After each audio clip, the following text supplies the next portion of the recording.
के जब देखी तो खिसियाही के बोले लू कोनो बात का करी इतना नीमन हवा ना कि तारे ऊपर जान लुटाई। हमार तो किस्मत फूट गई। अरे का भइल हो?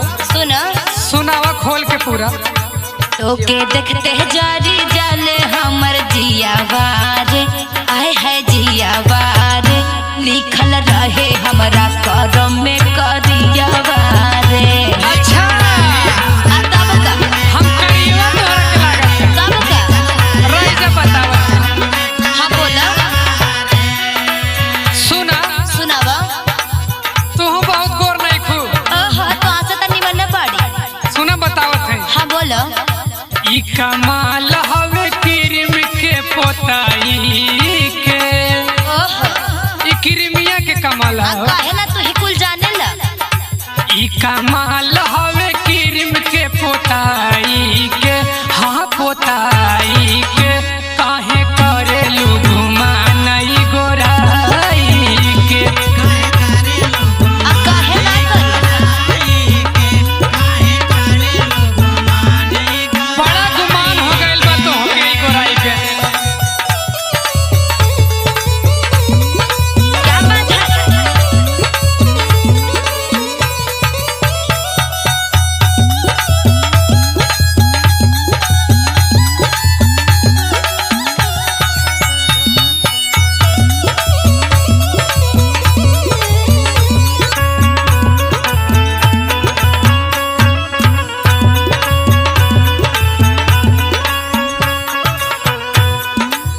देखो इतना नीमन ना बड़ा हमके तो भावेला ना पहले से।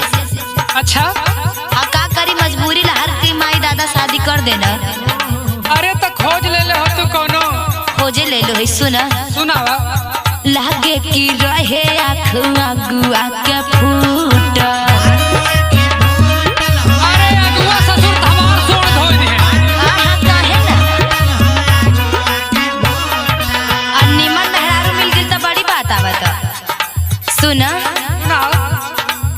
तोरे करहन नहीं हर मोरा छूट।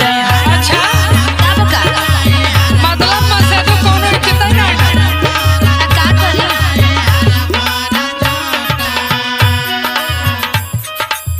लागे की रहे आँख अगुआ के फूटल, तोरे करहन नहीं हर मोरा छूटल।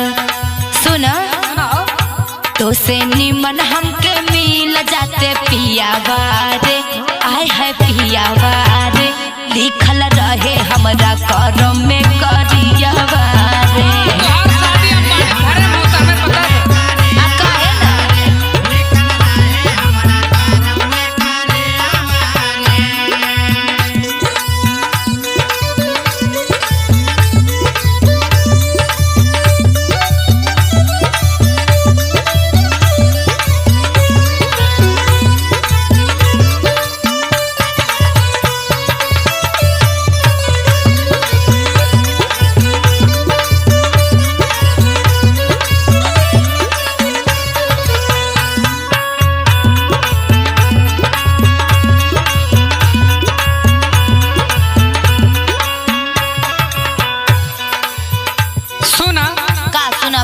आजकल इतना नया नया ब्रांड के क्रीम निकलल बा ना। तू काहे ना लगा लेता। करियो मने गोर हो जाता। हाँ काहे ना इतना गोराता तो तू लगा के गोर हो जा। सुना